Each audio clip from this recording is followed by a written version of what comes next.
नमस्कार। टारा दोपहर आप सभी का स्वागत। मैं अवनीश। चैनल आपने सब्सक्राइब किया है, वीडियोस को आप लाइक करते हैं, शेयर करते हैं, बहुत बहुत धन्यवाद। बेल आइकन जरूर दबाइए और वो भी ऑल नोटिफिकेशंस ऑन ऑप्शन को चुनते हुए, ताकि किसी भी अपलोड की सीधे सूचना आपको मिले। आज एक बार फिर हमारे साथ स्क्रीन के दूसरे हिस्से पे आपको दिखाई दे रहे हैं Omkar Chaudhary sir, the Omkar Chaudhary show और ओशियन नेटवर्क। सर बहुत बहुत स्वागत, नमस्कार। बहुत धन्यवाद आपका, और आपके दर्शकों को भी नमस्कार अवनीश जी सर। सर आज हमारी टीम ने आज की इस चर्चा का थंबनेल बनाया कि सुप्रीम कोर्ट ने वेस्ट बंगाल में ममता बनर्जी के ऊपर 356 नहीं बल्कि 1356 वो इम्पोज कर दिया। ऐसा मैं क्यों कह रहा हूं, मेरी टीम ऐसा क्यों कह रही है, आइए दिखाते हैं जरा कुछ समाचार। रिवीजन का काम नहीं हुआ तो ममता सरकार भुगतेगी अंजाम। बंगाल में एसआईआर पर सुप्रीम कोर्ट ने इस्तेमाल किया सुपर पावर। दर्शकों, न ये कोई टिप्पणी है, न ये कोई सुप्रीम कोर्ट ने नसीहत दी है, ये आदेश का हिस्सा है। ऑर्डर किया है, ऑर्डर, टिप्पणी, मौखिक रूप से सलाह, तंज, ये सब दूसरी चीजें होती हैं। क्या ऑर्डर किया है, जरा हम इसको भी देखते हैं। पश्चिम बंगाल में अब एसआईआर को लेके ममता बनर्जी जिस तरीके से मांगे गए अधिकारियों को नहीं दिया चुनाव आयोग को, तो सुप्रीम कोर्ट अपने अधिकारी यानी न्यायिक अधिकारी, जुडिशियल ऑफिसर्स, इनके नियुक्ति करने जा रहा है। अब आप ये मत सोचिए कि राज्य सरकार के हैं या किसी सरकार के हैं, नहीं, ये भारतीय न्यायिक सेवा के अधिकारी होंगे जो सुप्रीम कोर्ट के ऑर्डर पर एसआईआर का पूरा काम करेंगे। और साथ ही सुप्रीम कोर्ट ने ऑर्डर यह भी किया है कि अगर तय समय में काम पूरा नहीं हुआ तो विशेष गंभीर परिणाम, और गंभीर परिणाम क्या हो सकते हैं, साफ अंदेशा ऐसा लगता है कि चुनाव आयोग से सारी चीजें सुप्रीम कोर्ट ने अपने हाथ में ले ली हैं। और अगर एसआईआर समय पर पूरा नहीं हुआ तो क्या स्थितियां हो सकती हैं। चुनाव की घोषणा अब सुप्रीम कोर्ट करेगा, नहीं करने देगा इलेक्शन कमीशन को, और जैसे ही विधानसभा का कार्यकाल समाप्त होगा तो ममता बनर्जी की सरकार चली जाएगी। ये कौन होंगे, जो वर्तमान न्यायिक सेवा के अधिकारी हैं वो होंगे, यानी जजेस होंगे। यहां तक कि अच्छे चरित्र वाले, अच्छे इमेज वाले जो रिटायर्ड जज हैं उनको अपॉइंट करने के लिए सुप्रीम कोर्ट ने ऑर्डर किया है। उसी के साथ और भी जो सेशन और डिस्ट्रिक्ट जज, डिविजनल जूनियर, ये जजेस की नियुक्ति है। और सबसे बड़ा जो अधिकार दिया है सुप्रीम कोर्ट ने आर्टिकल 142 के तहत, वो है सर कि अब ये जो जुडिशियल ऑफिसर होंगे, इनके आदेश को संबंधित जिला निर्वाचन अधिकारी यानी डिस्ट्रिक्ट मजिस्ट्रेट और पुलिस कप्तान ये मानने को बाध्य होंगे। इनका फैसला अंतिम होगा। ये तो सर ममता का खेल ही खत्म कर दिया सुप्रीम कोर्ट ने। देखिए, दर्शकों को याद होगा कि ममता बनर्जी खुद काला चोंगा पहन करके सुप्रीम कोर्ट में अपीयर हुई थी, और उस समय भी चीफ जस्टिस ऑफ इंडिया ने और उनकी बेंच ने उनको ये कहा था कि आपने जो वकील नियुक्त कर रखे हैं अपनी तरफ से, जो आपकी शंकाएं हैं उनको पेश करने के लिए, वो बड़े काबिल वकील हैं। तो कहने का उनका आशय ये था कि आपको आने की क्या जरूरत पड़ गई, जब आपको अपने वकीलों पर विश्वास नहीं है क्या। तो वहां भी इनको सुननी पड़ी थी सुप्रीम कोर्ट की इनडायरेक्ट वे में। अवनीश जी, बंगाल जाइए और देखिए जरा कि सड़कों पर किस तरीके से वो सुप्रीम कोर्ट में जो ये अपीयर हुई हैं उसके पोस्टर, बैनर लगे हुए हैं, पूरे बंगाल में लगे हुए हैं। क्यों लगे हैं? क्योंकि ममता बनर्जी ये साबित करने पर तुल गई हैं कि मुझे फिक्र है उन 1,26,26,00,000 मतदाताओं की जिनको नोटिस इशू किए गए हैं। बाकी किसी को चिंता नहीं है। वो इसके बहाने कि मैं सुप्रीम कोर्ट तक लड़ाई लड़ने के लिए गई हूं आप लोगों की, इसके बहाने भारतीय जनता पार्टी के खिलाफ एक माहौल बनाने पर तुली हुई हैं पश्चिम बंगाल में। और उनके एक नेता ने कह भी दिया है, कल या परसों कहा है कि हमारे खिलाफ 15 साल की एंटी इनकम्बेंसी अगर है तो ममता दीदी ने एक ऐसा माहौल बना दिया है कि अब ये जो 1 करोड़, 1.25 करोड़ या बाकी के लोग भी हैं, वो अब भारतीय जनता पार्टी के बारे में सोच रहे हैं कि भारतीय जनता पार्टी ने उनको और उनके परिवार वालों को लाइन में खड़ा करवा दिया। तो कितना डर्टी गेम एक्चुअल में ये खेल रही हैं।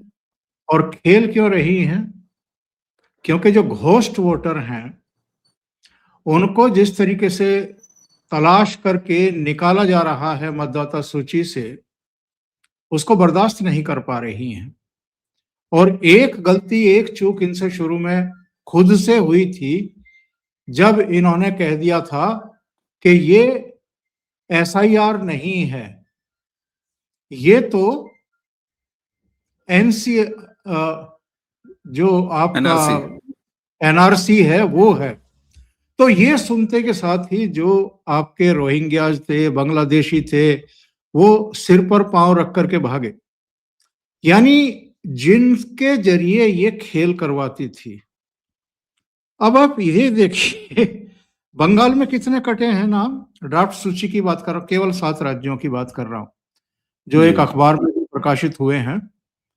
बंगाल में 58 लाख कटे हैं, तमिलनाडु में 97 लाख कटे हैं, राजस्थान में 44 लाख कटे हैं, गुजरात में 73 लाख, गोवा छोटा सा राज्य है 1 लाख, पुडुचेरी बहुत ही छोटा सा स्टेट है केंद्र शासित 1,03,000, लक्षद्वीप में 1616। ये इनसे ज्यादा तो तमिलनाडु में कटे हैं, इनसे ज्यादा तो गुजरात में कटे हैं साहब, और राजस्थान में भी 44 लाख कटे हैं। वहां कोई छाती क्यों नहीं पीट रहा है? वहां किसी को तकलीफ क्यों नहीं हो रही है, परेशानी क्यों नहीं हो रही है? इसकी वजह यही है कि जो घुसपैठियों के आधार कार्ड बन गए, मतदाता पहचान पत्र बन गए, राशन कार्ड बन गए, और वो मतदाता सूची में बाकायदा है ही नहीं, उनके जरिए ही ममता बनर्जी और इनका पूरा कैडर, पूरी पार्टी, इनके लठैत, वो सब बहुत बड़ा खेल करवा रहे थे पिछले 3 चुनाव से। और अब अगर इसकी साफ सफाई हो रही है वोटर लिस्ट की, तो अवनीश जी ये केवल वोटर लिस्ट की साफ सफाई नहीं हो रही है, ये ममता सरकार का विसर्जन करने की तैयारी भी हो रही है। पूरे पश्चिम बंगाल में वो पोस्टर बैनर लगाने की क्या पड़ी थी ममता बनर्जी को, जो ये सुप्रीम कोर्ट में अपीयर हुई थी। अब मैं कुछ आंकड़े देता हूं दर्शकों के सामने। 2021 में जो चुनाव हुआ था, असली खेल यहां समझ में आएगा। 2021 में जो 294 सीटों के लिए मतदान हुआ था, 166 सीटों का अंतर 25,000 के आसपास था। 25,000 या 25,000 से कम था 166 सीटों पर। इनमें टीएमसी के हिस्से में आई थी 102 सीटें, बीजेपी के हिस्से में आई थी 64 सीटें। एसआईआर में औसतन हर विधानसभा क्षेत्र में 19,795 वोट कटे हैं। लगभग 20,000 नाम, लगभग 20,000 मान लीजिए आप। और जहां जीत का अंतर कम था, मान लिया 10,000 और 25,000 के बीच में था, तो क्या वहां असर दिखाई नहीं देगा इस बार? और 15 साल की एंटी इनकम्बेंसी भी है, तो असली डर यहां है। दूसरे एक और आंकड़ा है, 25 से 50,000 के अंतर से टीएमसी के कैंडिडेट 68 सीटें जीते, बीजेपी केवल 12 सीटें जीती। और 50,000 से अधिक अंतर से टीएमसी के 43 एमएलए जीते, बीजेपी का केवल 1 जीता। तो ये जो 68 सीटें तो ये लगा लीजिए आप टीएमसी की, और 12 सीटें ये लगा लीजिए साहब, ये 80 सीटें बैठती हैं अवनीश जी। और जहां वो असली खेल हुआ है, यानी 10,000 और 25,000 के बीच का, वहां अगर लगभग 20,000 वोट हर विधानसभा क्षेत्र में कटे हैं और एंटी इनकम्बेंसी भी है। तो आप ये मान करके चलिए कि टीएमसी 100 के आसपास सिमट जाएगी। हम्म। हम्म। तो ममता अच्छा बनर्जी सर, को सबसे बड़ी परेशानी यही है। सबसे बड़ी परेशानी है। अच्छा सर, सुप्रीम कोर्ट में इन्होंने तेवर जैसे बंगाल के समाज, मैं चूंकि असम की तरफ रहा हूँ, बंगाल काफी आना जाना रहा, मैंने एक चीज निजी तौर पर महसूस किया है। अब ये या तो वामपंथी शासन इतना लंबा रहा कि कंडीशनिंग हो गई है, वो चाहते हैं कि उनका नेता केंद्र से हमेशा लड़ता रहे। ये गजब की मानसिकता है, मतलब विद्रोही छवि का नेता। या तो ये वामपंथी वाला चूरन है, कंडीशनिंग हो गई 30-32 सालों में कि नहीं साहब, हमको तो लड़ने वाला लीडर ही चाहिए। ममता बनर्जी इसको भी कैश करना चाहती हैं। दूसरा, एंटी इनकम्बेंसी के साथ जो बांग्लादेश में हिंदुओं की प्रताड़ना हुई और जो डेमोग्राफी वेस्ट बंगाल की बदलता हुआ बंगालियों ने देखा, ये तो भला हो ममता बनर्जी का कि अच्छा किया उन्होंने कह दिया कि ये एनआरसी, और निकल के भाईजान भागने लगे। वो जो हुजूम देखा लोगों ने देखा पूरा मोहल्ला खाली हो गया, आबादी खाली हो गई, मेट्स चली गई, फल बेचने वाले, रेडी मजदूर सब गायब हो गए। तो ये भी एक बड़ा फैक्टर है। और क्या उस मानसिकता में भी आप कुछ बदलाव अब देख रहे हैं कि नहीं, हमको तो लड़ने वाला ही नेता चाहिए, वही सही है जो सेंटर से भिड़ता रहे? क्यों ये बता रहा हूं? क्योंकि बंगाल आर्थिक रूप से बेहद कंगाल टाइप का राज्य है सर। आप वहां की स्वास्थ्य सेवाएं देखेंगे सर, प्राथमिक चिकित्सालय देख के रोना आ जाएगा सर। ये स्थिति है स्कूलों की स्थिति। और तो और सरकारी कर्मचारी आज भी वेस्ट बंगाल में 5वां वेतन आयोग पूर्ण रूप से और 6ठा वेतन आयोग आंशिक रूप से, और यहाँ देश 8वें वेतन आयोग की तरफ जा रहा है। तो क्या एक डबल इंजन, यानी सेंटर से मिला के और अपने राज्य को विकास की धारा, जो धारा मेंटेन रखी बिहार ने, एक ये भी एस्पिरेशन, क्या उस मानसिकता में भी बदलाव आप महसूस कर रहे हैं? 2-3 चीजें हैं अवनीश जी। एक तो बांग्लादेश और पश्चिम बंगाल दोनों के ही चरित्र में कोई बहुत बड़ा मूलभूत अंतर नहीं है। जिस तरीके से वहां पर कट्टरपंथ हावी है, कठमुल्लापन हावी है, उसी तरीके से यहाँ भी है। और चूंकि इतनी दरिद्रता है जिसकी चर्चा आपने की है, उस दरिद्रता में जो बेबस लोग हैं, जो लाचार लोग हैं, जिनको कुढ़ने के लिए और बेबसी के आलम में जीने के लिए अभिशप्त कर दिया गया हो शासन प्रशासन के द्वारा और इनके निचले स्तर पर छोड़े हुए गुंडों के द्वारा, हर तरह का तो टैक्स वसूला जाता है। किसी की शादी हो गई तो, किसी के यहाँ कोई 4 ईंटें घर में लग रही हैं तो, कोई भी शुभ काज है, ये तो कफन में भी हिस्सेदारी चाह रहे थे। अब आपने सुना है लोकसभा में अभिषेक बनर्जी का भाषण, जिस पर फिर तंज कसा था सत्ता पक्ष के एक मेंबर ने खड़े होकर के। अभिषेक बनर्जी और कुछ दूसरे लोगों ने ये कहा कि साहब कफन तक महंगा हो गया है बजट पर बोलते हुए। तो बल्कि वित्त मंत्री निर्मला सीतारमण ने ही तंज कसा। उसने कहा कि पहले ज्ञान प्राप्त कर लीजिए कि किन किन चीजों पर कोई जीएसटी है ही नहीं, तो कफन कैसे महंगा हो गया। हो सकता है कटमनी ना मिली हो आपको, इसलिए आपको लग रहा हो। तो ये लोग कर क्या रहे हैं? ये कोई, देखिए, शासन व्यवस्था का एक मूलभूत सिद्धांत है, बेसिक के लोगों की जान माल सुरक्षित रहे, नंबर 1। और दूसरे, जो सामाजिक कल्याण है वो आप ठीक तरीके से आगे बढ़ाएं, यानी जिनको जरूरत है वास्तव में कि शासन प्रशासन उनका हाथ पकड़े, उनको संबल दे, वो। और ये जो गुंडे बदमाश मवाली हैं जो लोगों का जीना हराम कर देते हैं, समाज में एक दहशत का वातावरण क्रिएट करके और वसूली का पूरा एक तंत्र चलाते हैं, उन पर अंकुश लगाए शासन प्रशासन। यहाँ तो उल्टा हो रहा है। तो इसलिए मैं कहता हूं कि बांग्लादेश और पश्चिम बंगाल का जो माइंड सेट है लोगों का, आमतौर पर लगभग बराबर है, एक ही जैसा है। दूसरे, हम अगर अतीत में झांकने की कोशिश करें, बहुत पीछे ना जाएं, 46-47 में जो कुछ हुआ था, सोहरावर्दी के रहते हुए जो मारकाट हुई थी, जिस तरीके से वहां पर ये मारकाट, हिंसा, लोगों के कत्लो गारत, ये सब भी इनके कैरेक्टर में है। और जब इनको मौका मिलता है, ये गाजर मूली की तरह काटते हैं लोगों को, उनके घरों को जला देते हैं, उनकी स्त्रियों के अस्मत पर हाथ डालने से नहीं चूकते हैं। सबसे इंपॉर्टेंट बात यह है कि अगर पिछले 3 चुनाव की बात ना करें, बस पिछले एक चुनाव की हम बात कर लें, 2021 की।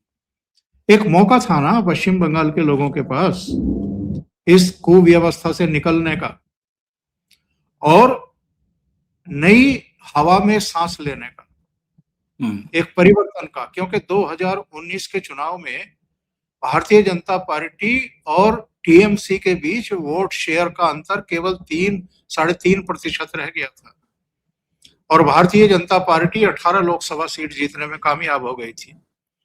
तो 2021 में एक मौका था, माहौल बना हुआ था, मूड बना हुआ था। ये आखिरी समय पर जो हिंदुओं में एक खौफ का वातावरण क्रिएट होता है या कर दिया जाता है, उससे उभरने का एक मौका था।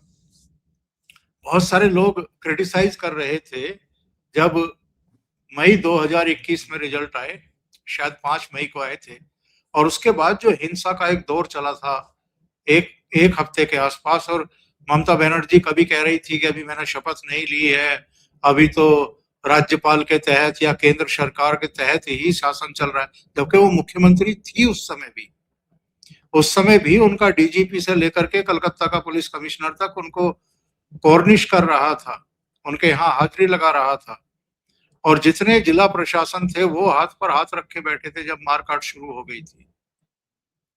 तो कहने का आशय ये है कि जो हिंसा वहां होती है एक्चुअल में वो कराई जाती है, ताकि इस चुनाव में जिन्होंने वोट दे दिया है टीएमसी के मुखालिफ पार्टी को, वो आगे आने वाले चुनाव में हिम्मत ना कर सके, उनकी हिम्मत हो। तो जो लोग सवाल उठा रहे थे कि भाई प्रधानमंत्री ने अपने मतदाताओं को, अपने सपोर्टर्स को, अपने पार्टी वर्कर्स को, नेताओं को भगवान भरोसे छोड़ दिया है, कोई कार्रवाई नहीं कर रहे हैं, देखिए कहना बहुत आसान होता है। और नए नए चुनाव हुए हैं, जनादेश मिला है किसी पार्टी को, और जनादेश भी ऐसा मिला है जो पिछले 2 चुनाव से ज्यादा है इस बार। वो क्यों मिला है, कैसे मिला है, वो भी समझ में आ गया लोगों के कि जो कांग्रेस पार्टी 44 सीटों पर खड़ी थी पिछली विधानसभा में, वो शून्य हुई। जो वामपंथी 22 सीटों पर खड़े थे वो शून्य हो गए, यानी उनका वोटर जो है वो ज्यादा संख्या में टीएमसी की तरफ चला गया, कुछ भारतीय जनता पार्टी की तरफ गया। तो ये बड़ा अंतर वहां पर हो गया।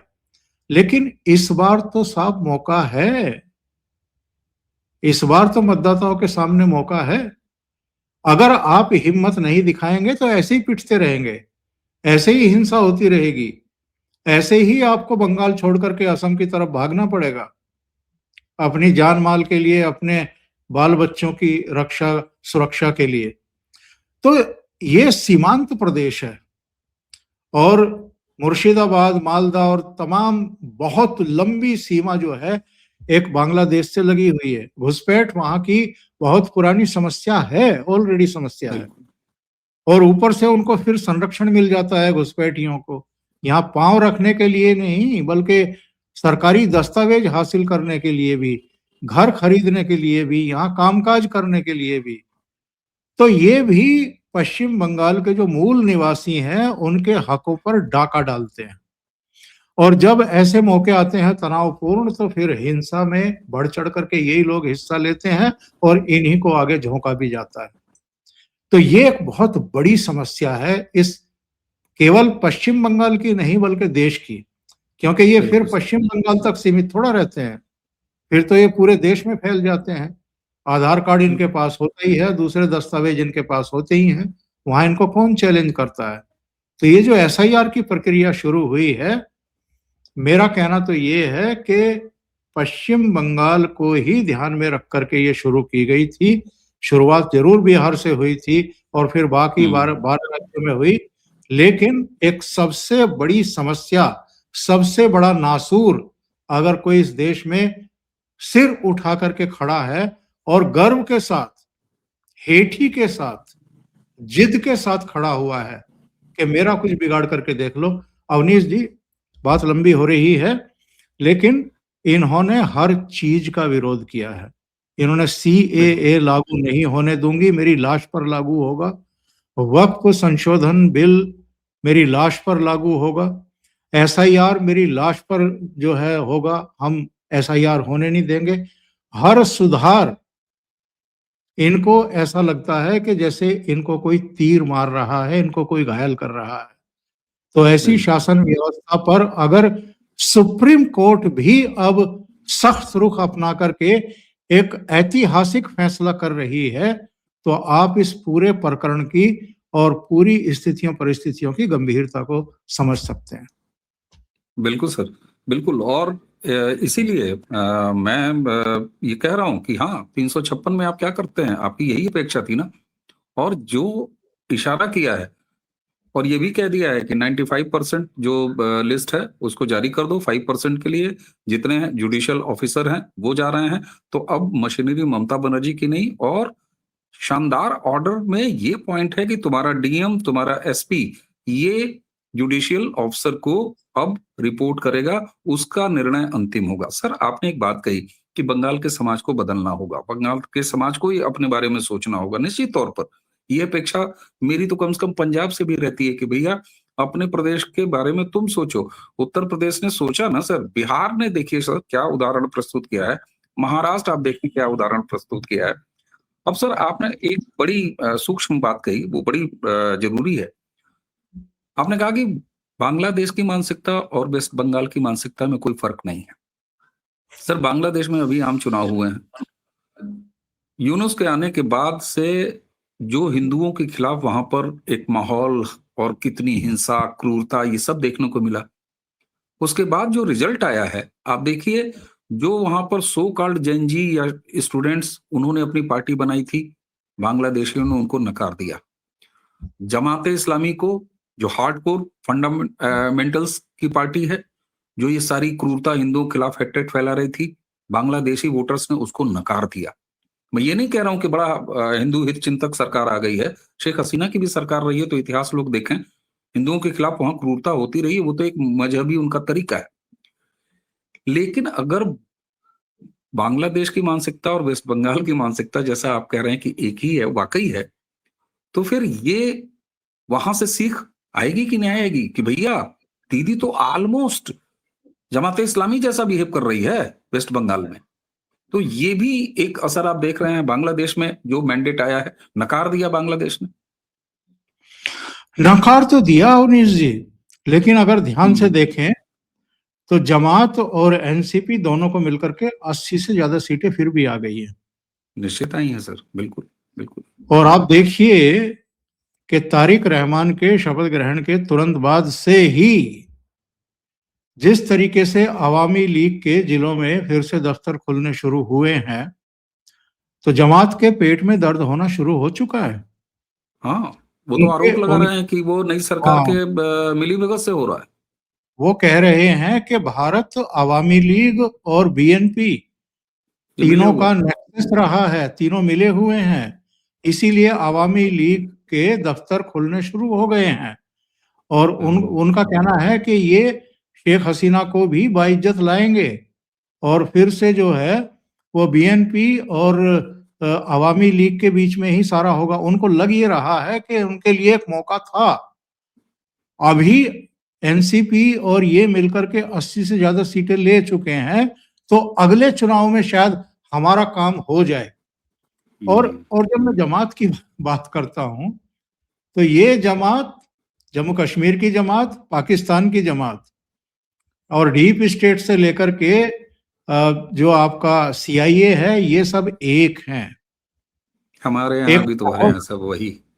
हमारे यहाँ जमीयत उलेमा है, तो ये सब एक हैं। मैंने बस जम्मू कश्मीर का नाम इसलिए लिया था कि वहां पर फर्क नाम है, लेकिन नाम ही फर्क है, कैरेक्टर एक ही है। करेक्ट। काम एक ही है इनका।